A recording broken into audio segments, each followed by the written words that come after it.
collaborative effort between Peter Obi and the New Nigeria People's Party, that's Rabiu Kwankwaso, in terms of working together to defeat the ruling All Progressives Congress. Can you confirm that? And if it's true, can you give us a progress report?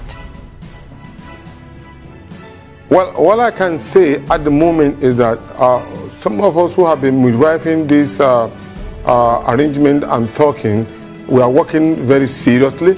I don't want to come out and say A, B, C, D, but what I want you to take to the bank is that we are working on it very seriously.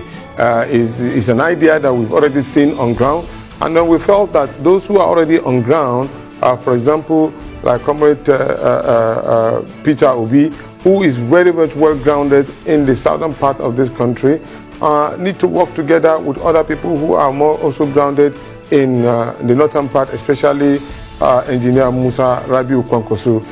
These individuals have shown character, they've shown resilience, they've shown determination, they've worked very closely with the people on the ground, on the downtrodden, and so I think the Nigerians should give them support if eventually this talk comes true. Indeed, Dr. Tanko, still talking about support. Peter Obi's candidacy has put Labour in the spotlight. So how does the party intend to leverage on his emergence and popularity, as it were?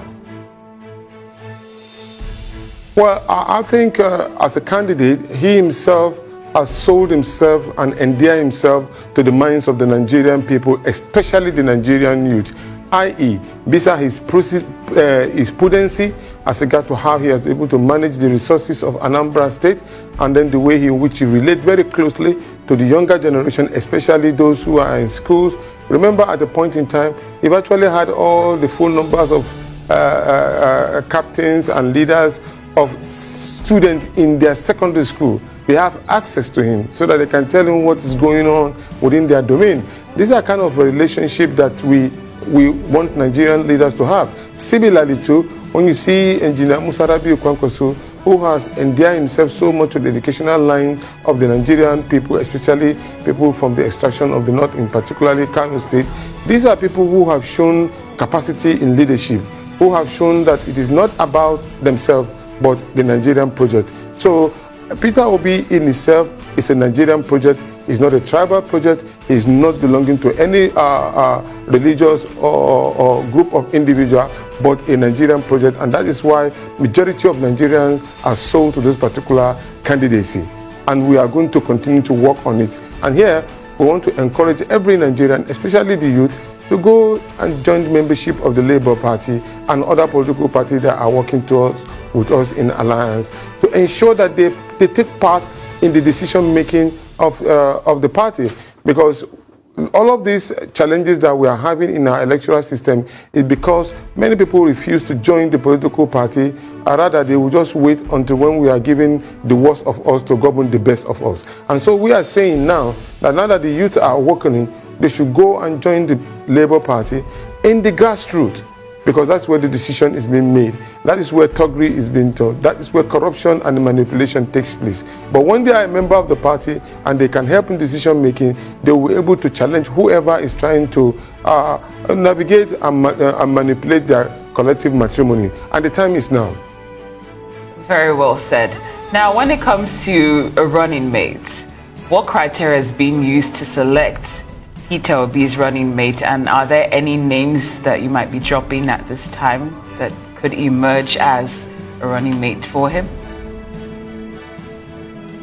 Well, at the moment, we are looking for people who believe in the ideology of emancipating the Nigerian people from the shackle of poverty, removing us from lack of hope to hope, changing us from a consumer nation to a productive nation.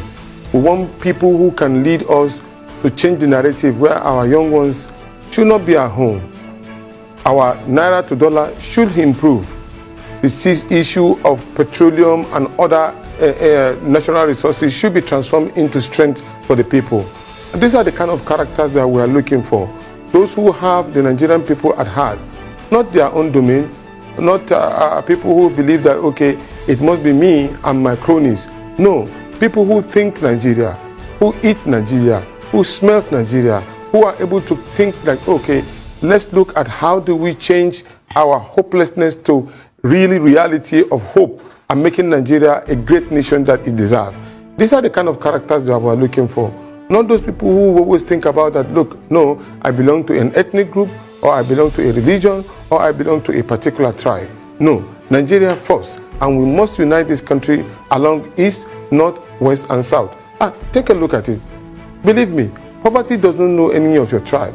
Poverty does not know your looks. It doesn't know anything. Poverty is a poor man in the north is the same poor man in the south.